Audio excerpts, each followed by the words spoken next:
Zerodha versus grow, इनके सारे क्या क्या चार्जेस होते हैं इंट्राडे के लिए, डिलीवरी के लिए, और अलग अलग क्या चार्जेस होते हैं, किस में चार्जेस ज़्यादा हैं, किस में चार्जेस कम हैं, किस तरह के चार्जेस अप्लीकेबल होते हैं, इन सब का मैंने आपके लिए एक बहुत ही बढ़िया एक अच्छा सा कंपैरिजन बनाया है। तो चलिए शुरू करते हैं। ये जो स्क्रीन में आपको जो मैं दिखा रहा हूँ, इसके लिए आपको बहुत सिंपल सा है, गूगल पे जाके सबसे पहले आपको सर्च करना है। पहले आपको लिखना है ज़ीरोधा चार्जेस। ये आप चाहें तो अपने मोबाइल फ़ोन पर भी कर सकते हैं या डेस्कटॉप पर भी कर सकते हैं, दोनों में सेम प्रोसेस है। आपको पहला लिंक मिलेगा, आप इसे खोल के यहाँ पे आप इस पर ज़ीरोधा के सारे चार्जेस देख सकते हैं। दूसरा जो लिंक है वो यहाँ पे मैं गूगल पे मैं खोलता हूँ और यहाँ मैं लिखता हूँ ग्रो चार्जेस, और ये जो पहला लिंक है यहाँ पे आपको ग्रो के चार्जेस मिलेंगे। तो यहाँ इसमें आपको देखिए ये सारे आपको इंट्राडे के लिए इक्विटी के क्या चार्जेस होते हैं, एफएनओ के लिए यानी फ्यूचर्स एंड ऑप्शन के लिए क्या चार्जेस होते हैं, म्यूचुअल फंड के लिए क्या चार्जेस होते हैं, और ये सारा तो इसको मैंने यहाँ पे स्क्रीन पे कंपेयर किया है। तो ये स्क्रीन मैं आपके लिए लेके आया हूँ दोस्तों। तो यहाँ आप देख सकते हैं। तो मैं इसको थोड़ा सा और एक्सटेंड कर देता हूँ ताकि आप लोगों को समझ में आए। इसको मैं थोड़ा सा सेंटर में ले लेता हूँ। तो यहाँ हम देखते हैं, देखिए ज़ीरोधा और ग्रो के बीच में, ग्रो की स्पेलिंग गलत है ओके, ग्रो के बीच में क्या चार्जेस हैं। सबसे पहले हम ये दो चार्जेस देखेंगे जो कि जब आप अकाउंट ओपन करते हैं तब आपको पता होना चाहिए कि अकाउंट ओपन करने के लिए, जैसे ज़ीरोधा में जब आप नया अकाउंट ओपन करेंगे, अगर वो सिर्फ इक्विटी के लिए है तो आपको 200 रुपये अकाउंट ओपनिंग के टाइम पे लगता है। इक्विटी के साथ अगर आपको कमोडिटी भी ट्रेड करना है तो 300 रुपये लगता है।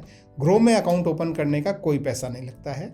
दूसरा जो चार्ज होता है वो होता है AMC, जिसे हम बोलते हैं एनुअल मेंटेनेंस चार्जेस, यानी आपको हर साल आपका अकाउंट रखने के लिए आपको ज़ीरोधा को 300 रुपये देना पड़ेगा, जहाँ की ग्रो में आपको कोई पैसा नहीं देना पड़ेगा। तो अकाउंट ओपनिंग के समय में और एनुअल मेंटेनेंस के समय में जो है ग्रो आपको बेनिफिट देता है। आप बिना कोई पैसा खर्च किए आप अपना अकाउंट ओपन कर सकते हैं। ज़ीरोधा में ऐसा नहीं है।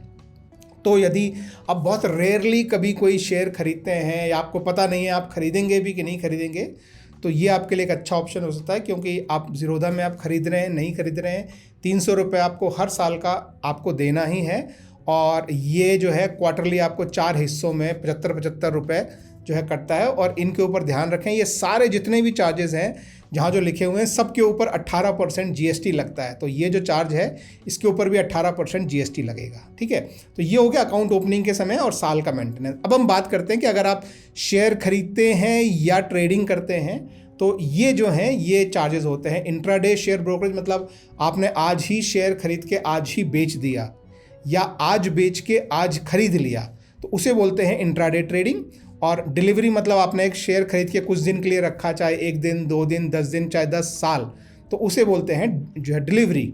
तो डिलीवरी के शेयर में क्या चार्जेस लगते हैं और इंट्राडे में, पहले हम इन दोनों को देखते हैं। तो इंट्राडे में जो है वो ज़ीरोधा 0.03% चार्ज लगाता है और ग्रो 0.05% चार्ज। तो इंट्राडे आप ट्रेडिंग करते हैं तो ग्रो में चार्जेस जो है वो ज़्यादा लगते हैं और ज़ीरोधा में चार्जेस जो है कम लगते हैं। लेकिन अगर आप बड़े अमाउंट से ट्रेड करते हैं इंट्राडे, तो मैक्सिमम जो है वो इसमें भी 20 रुपये ही लगेगा, इसमें भी 20 रुपये लगेगा।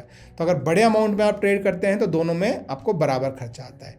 मेन डिफरेंस पड़ता है कि अगर आप इन्वेस्टर हैं और आप शेयर होल्ड करके रखना चाहते हैं तो ज़ीरोधा में आपको वो शेयर खरीदने के लिए ब्रोकरेज कोई नहीं देना पड़ता है। ध्यान रखें दोस्तों, ये सिर्फ जो है ब्रोकरेज की बात कर रहा हूँ, या मैंने क्लियरली ब्रोकरेज लिखा है। इनके ऊपर ये सारे चार्जेस अलग से लगते हैं, ध्यान रखिए। ये किसी भी ब्रोकर के पास आप जो है वो आप अकाउंट ओपन करें, ये सारे चार्जेस आपके जब भी आप कोई भी शेयर खरीदेंगे बेचेंगे, इन दोनों केसेस में ये सारे चार्जेस जो हैं, ट्रांजैक्शन चार्जेस जो हैं वो एक्सचेंजेस को जाते हैं, जो कि BSE या NSE होता है हमारे केस में। सेबी चार्जेस जो हैं वो सेबी को जाते हैं। सेबी NSE BSE ब्रोकर्स इन सबको मैनेज करता है, कुछ आपके इशू होते हैं तो रिजॉल्व करता है। STT जो है वो सिक्योरिटी ट्रांजैक्शन टैक्स है, ये गवर्नमेंट को जाता है। GST जो है, ये सारे जो चार्जेस जो हैं इन सब पे 18% GST जो है लगता है, ये गवर्नमेंट को जाता है। और आखिर में स्टैम्प ड्यूटी भी जो है वो इन सब ट्रांजैक्शन पे, चाहे इंट्राडे हो चाहे डिलीवरी वाले हो, स्टैम्प ड्यूटी भी लगती है जो स्टेट गवर्नमेंट को जाती है। तो ये सारे जो हैं इनके ऊपर एडिशनल लगते हैं। इसके अलावा अगर आप म्यूचुअल फंड में इन्वेस्ट करना चाहते हैं, दोनों में कोई चार्जेस नहीं है। अगर आप फ्यूचर्स में ट्रेडिंग करते हैं तो दोनों में इक्वल चार्जेस है 20 रुपये। ये बोलता है 0.03%, लेकिन फ्यूचर्स में नॉर्मली एक लॉट में इतना चार्जेस होते ही हैं कि वो 20 रुपये ही आता है। तो दोनों में एक्चुअली 20 रुपये ही लगता है, ऑप्शन में भी दोनों में 20 रुपये लगता है। तो फ्यूचर एंड ऑप्शन में दोनों सेम हैं, लेकिन इससे देखिए आप अगर ज़्यादा शेयर खरीदते हैं तो यहाँ पे आपको हर शेयर का जो भी आप चाहे 1 शेयर खरीदें 100 शेयर खरीदें 20 रुपये तक आपको यहाँ पे हर शेयर डिलीवरी वाले पे 20 रुपये तक के चार्जेस लग सकते हैं। तो अगर आप लॉन्ग टर्म के लिए शेयर खरीद के रखना चाहते हैं तो ये और रेगुलरली खरीदते हैं तो आपके लिए ज़ीरोधा जो है वो ज़्यादा काम का हो सकता है, क्योंकि ज़ीरोधा में यहाँ पे ब्रोकरेज नहीं है। फ्यूचर एंड ऑप्शन में दोनों में बराबर ब्रोकरेज है, आप किसी में भी चार्ज कर सकते हैं।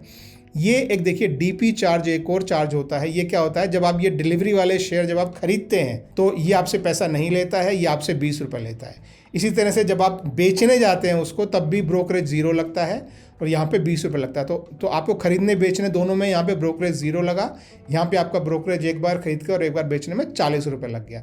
इसके अलावा उस पर उस समय डीपी चार्जेस जो है लगता है, जिसे हम डिपॉजिटरी पार्टिसिपेंट चार्जेस भी बोलते हैं। तो डिपॉजिटरी पार्टिसिपेंट एक थर्ड पार्टी होती है जिसको ये चार्जेस जाते हैं। तो ये 13.5 रुपये जब आप सेल करते हैं, ये देखिए ध्यान रखिए सिर्फ सेलिंग के टाइम पे लगता है और ये इंट्राडे पे नहीं लगता है। ये जो इंट्राडे वाला है इस पे नहीं लगता, डिलीवरी वाले पे ये लगता है। बाकी mutual fund, future and option in सब पे नहीं लगता है। तो ये डीपी चार्जेस जो है, जब आप एक दिन से ज़्यादा लंबी अवधि का शेयर यानी डिलीवरी वाला शेयर जब आप खरीद के बेचने जाएंगे तो बेचते समय आपको ये चार्जेस लगेंगे, जो कि इसमें 0 है, इसमें 20 है और एडिशनल 13.5 रुपये प्लस GST जो है वो डीपी चार्जेस लगता है। तो ये मोटे मोटे जो हैं वो आपके जो है शेयर खरीदने बेचने के चार्जेस होते हैं जो ये लगते हैं। इसके अलावा कुछ और चार्जेस हैं जो मैं यहाँ पे कवर करता हूँ। मतलब बहुत ज़्यादा इनकी ज़रूरत नहीं होती है, लेकिन फिर भी मैं आपको बता देता हूँ। ऑटो स्क्वायर ऑफ चार्जेस होता है कि यदि आपने आज कोई ट्रेड लिया है और इंट्राडे का ट्रेड है और आप ट्रेड जो है वो 3 साढ़े 3 से पहले अगर आप बंद करना भूल गए तो और उन्होंने उस ट्रेड को स्क्वायर ऑफ किया तो वो आपको 50 रुपये प्लस GST अलग से एक्स्ट्रा लगा देते हैं।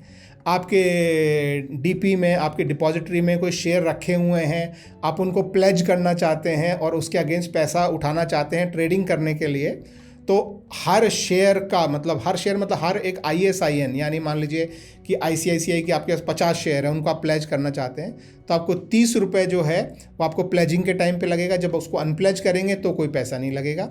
यहाँ पे उल्टा है, जब आप प्लेज करेंगे तो आपको पैसा नहीं लगेगा, जब आप उसको अनप्लेज करेंगे तो आपको 20 रुपये लगेगा। इन दोनों पर भी GST एप्लीकेबल है, ये ध्यान रखें 18% की रेट से। कॉल एंड ट्रेड चार्जेस जहाँ तक मुझे पता है ग्रो अलाउ नहीं करता है। अगर आपको किसी को पता हो कि अलाउ करता है या कुछ थोड़ा इसमें डिफरेंस हो तो प्लीज़ नीचे मुझे कमेंट करके बताएं। मेरी तरफ से ग्रो में जो है कॉल एंड ट्रेड नहीं होता है। कॉल एंड ट्रेड का मतलब है कि आप उनको कॉल कर सकते हैं यदि आपको कोई ट्रेड लेना है, या कॉल कर सकते हैं अगर आपको किसी ट्रेड से एग्जिट करना है, आपका इंटरनेट नहीं चल रहा है, कोई भी कारण हो सकता है, तो आप उनको कॉल करके कोई भी ट्रेड लें या एग्जिट करें तो वो आप ज़ीरोधा के साथ कर सकते हैं और वो एक कॉल का आपसे 50 रुपये लेते हैं। जब आप IPO में कोई भी IPO आता है उसमें अप्लाई करना चाहते हैं तो दोनों में आप अप्लाई कर सकते हैं, दोनों में से किसी में भी आप पे कोई चार्जेस नहीं लगता है। कोई भी जब कॉर्पोरेट ऑक्शन होता है तो ग्रो अभी मुझे नहीं मालूम है एग्जैक्टली कि ये कितना चार्ज करता है, क्योंकि जहाँ तक मुझे कहीं मिला नहीं है तो आई एम अज्यूमिंग कि ये चार्जेस 0 हैं और ज़ीरोधा जो है वो 20 रुपये चार्ज करता है। कॉर्पोरेट ऑक्शन होता है जब भी कोई नया OFS आता है या फिर कोई कंपनी बाय बैक करती है या कोई कंपनी डीलिस्ट होती है तो उसमें अगर आपको एप्लीकेशन देना है तो ज़ीरोधा पे आपको 20 रुपये प्लस GST आपको लगता है। पेमेंट गेटवे चार्जेस, ये वो चार्जेस हैं जब आप कोई भी पैसा अपने बैंक अकाउंट से आपके ज़ीरोधा या ग्रो अकाउंट में मूव करते हैं तो ग्रो आपको कोई चार्ज नहीं करता है, लेकिन ज़ीरोधा आपको जो है अगर आप बैंक से अगर आप गेटवे के थ्रू पैसा ट्रांसफ़र करते हैं तो आपसे 9 रुपये प्लस GST चार्ज करता है, लेकिन वही अगर आप UPI के थ्रू करते हैं तो आपको कोई चार्ज नहीं लगता है। तो ये जो हैं ये चार्जेस कभी कभाई वाले चार्जेस हैं, ये इमरजेंसी वाले चार्जेस हैं जो कभी हो सकता है। DP चार्जेस जो हैं वो डिलीवरी वाले शेयर को बेचने जाते हैं तब लगता है। ये बाकी सारे आपके ट्रेडिंग वाले चार्जेस हो गए। ये ध्यान रखो दोस्तों, ये डिपेंड करता है कि आप कितना ट्रेड करते हैं। अगर आप रेगुलरली ट्रेड करते हैं रोज़ तो ज़ीरोधा आपके लिए अच्छा है क्योंकि आप उसमें साल का 300 रुपये देते हैं, लेकिन डिलीवरी वाले यहाँ पे आपको जो है वो सिर्फ 0 रुपये लगता है और इंट्राडे में 0.03%, यहाँ पे इंट्राडे में 0.05% ज़्यादा लगता है और वही डिलीवरी वाले में भी लगता है। तो अगर आप ज़्यादा रोज़ बाइंग सेलिंग करते हैं तो ज़ीरोधा आपके लिए बेटर है, लेकिन आप बहुत ही रेयरली कभी कभी करते हैं, साल में 1-2 बार, तो ग्रो आपके लिए अच्छा है, क्योंकि ना आपको अकाउंट ओपन का पैसा लेता है और ना आपको अकाउंट मेंटेन करने का साल का पैसा लेता है। तो बहुत कम अगर आप शेयर खरीदते बेचते हैं तो ग्रो आपके लिए एक अच्छा ऑप्शन हो सकता है। ज़्यादा शेयर खरीदते बेचते हैं तो आपके लिए ज़ीरोधा एक अच्छा ऑप्शन हो सकता है। और फीचर वाइज ज़ीरोधा में ज़्यादा ऑप्शन है। दोनों के अकाउंट ओपनिंग के लिंक आपको डिस्क्रिप्शन में मिल जाएंगे, दोनों में आप अकाउंट ओपन कर सकते हैं। ये सारे जो चार्जेस हैं ये आपके इन सब पे जो है लगते हैं और ये दोनों में इक्वल हैं, तो इनमें कोई फ़र्क नहीं है। ये सारे चार्जेस का मैंने एक वीडियो बनाया है, अगर आप चाहें तो वो मैं डिस्क्रिप्शन में नीचे से लिंक कर दूंगा। Thank you, have a good day, bye bye.